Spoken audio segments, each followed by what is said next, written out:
नमस्कार, मैं हूं धर्मेंद्र। आप देख रहे हैं ऑनलाइन न्यूज इंडिया। एक कहावत है, जब सैया भय कोतवाल तो फिर डर काहे का।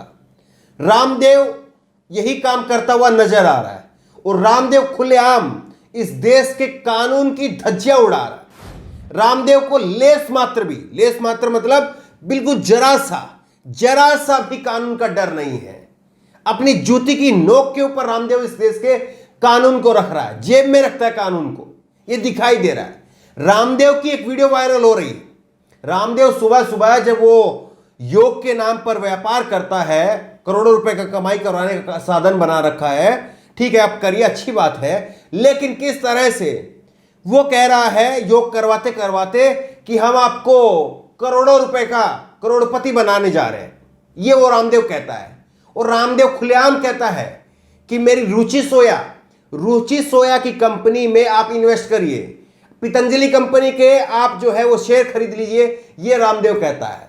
और पतंजलि डायरेक्ट नहीं कह सकता, रुचि सोया डायरेक्ट नहीं कह सकता, इसीलिए पतंजलि का सहारा ले रहा है। आप देखिए, खुलेआम नियमों की धज्जी उड़ाई जा रही है, जबकि सेबी के रूल ये कहते हैं कि आप किसी भी अपने निवेशक को इस तरह से खुलेआम नहीं कह सकते कि मैं करोड़ों रुपए की गारंटी ले रहा हूं और आप इसी कंपनी में इन्वेस्ट करिए। आप सेबी के रूल ये कहते हैं, सेबी यानी security exchange board of India, उसके सेबी के रूल इस बात के लिए कहते हैं कि आप किसी को खुलेआम नहीं कह सकते हैं। इसका मतलब यह है कि आप जो है वो नियमों का उल्लंघन कर रहे हैं। अगर कोई और व्यक्ति होता, अगर कोई और कंपनी होती, तो उसका जो है उसके ऊपर अभी तक सेबी ऐसी कार्रवाई करता कि उसकी सील के लगा दिया जाता। लेकिन रामदेव है, सरकार का चहेता है, रामदेव के पास एक वोट बैंक है, इसीलिए कोई उस पर हाथ नहीं डाल पा रहा। देखिए वीडियो आप किस तरह से रामदेव जो है यहां पर कह रहा है कि मैं करोड़पति बना दूंगा। और इसके बाद में एक हिस्सा इस वीडियो का आप देखिए, दूसरा हिस्सा और दिखाएंगे जिसमें खुलेआम ये नियमों को तार तार कर रहा है।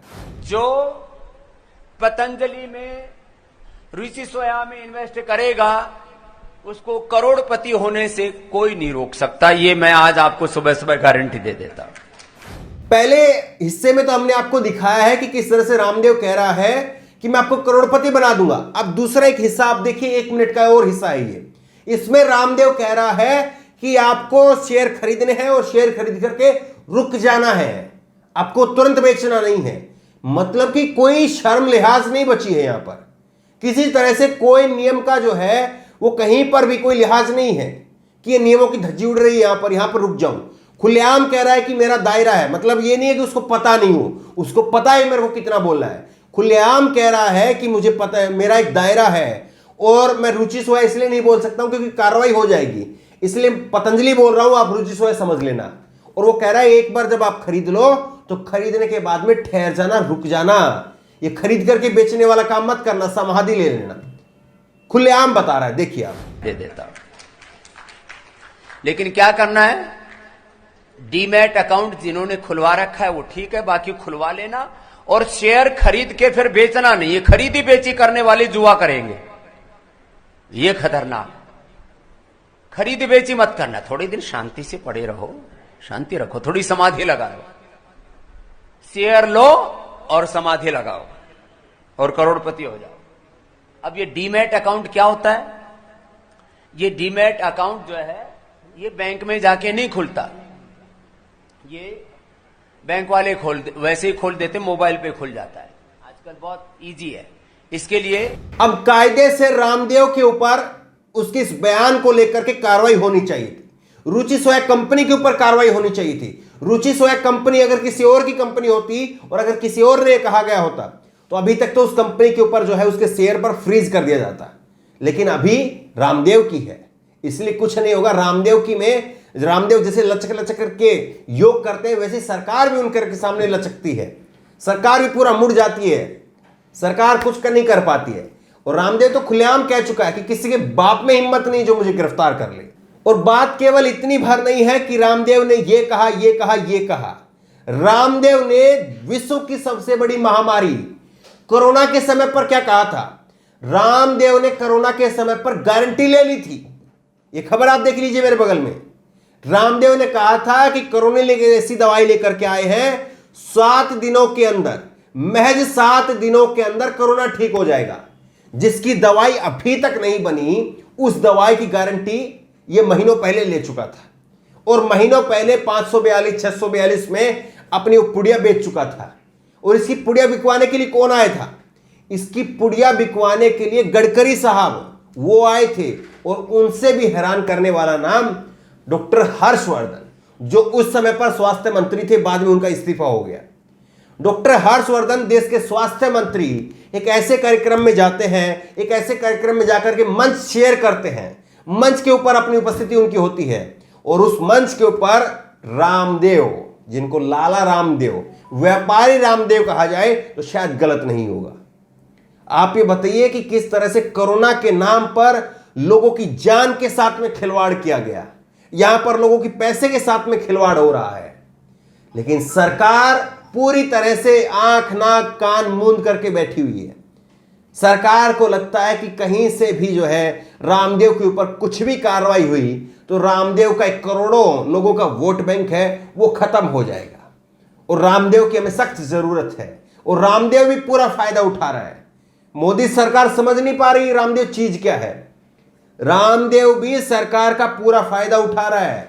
रामदेव को मालूम है कि उत्तर प्रदेश के चुनाव आ रहे हैं, उत्तराखंड के चुनाव आ रहे हैं, और दोनों राज्यों में मेरे बड़े चेले हैं, बहुत बड़ी संख्या में लोग हैं। और इसीलिए रामदेव जो है वो प्रेशर की पॉलिटिक्स खेल रहा है। रामदेव को मालूम है सरकार कुछ कार्रवाई नहीं कर सकती। उत्तर प्रदेश के चुनाव है, उत्तराखंड के चुनाव है, और ऐसे में दम लगा करके वो अपना चुनाव, अपना कंपनी का प्रचार कर रहा है। भले ही लोगों की जान जाए, भले ही लोगों की जेब कटे, कुछ भी हो, लेकिन उसका मुनाफा होना चाहिए। और वो मुनाफा कमा रहा है। अगर कोई और सरकार होती तो रामदेव को फिर से सिलवार जो है वो मंगवानी पड़ती। वो सिलवार मंगवा करके ही काम चलता, क्योंकि जिस तरह के काम कर रहा है ये रामदेव, इसी तरह से तो काम शायद नहीं कर पाता अगर कोई और सरकार होती। अगर कानूनों के हिसाब से काम किया जाए तो इस सरकार में भी 24 घंटे के अंदर जो है वो सिलवार का ऑर्डर हो सकता है। लेकिन अभी नहीं हो पाएगा। अभी तो वोट बैंक चाहिए, वोट चाहिए। और वोट कैसे मिलेंगे? वोट इन्हीं लोगों से मिलेंगे। देखिए, मोदी सरकार का बिल्कुल साफ साफ दिखाई देता है। ये ऐसा लगता है कि वाकई यही सच है। ऐसा दिखाई देता है कि रामदेव जैसे, राम रहीम जैसे, आसाराम जैसे जो ये जितने बाबा हैं, उन बाबा के जरिए, उनके डेरों के जरिए, उनके शिविरों के जरिए जितने लोग उनसे जुड़े हुए हैं, उनको अपना वोट बैंक समझते हैं लोग। और इसीलिए उनका साथ देते रहते हैं। ये चिन्मयानंद जैसे जितने भी ये लोग हैं, आप देख लीजिए।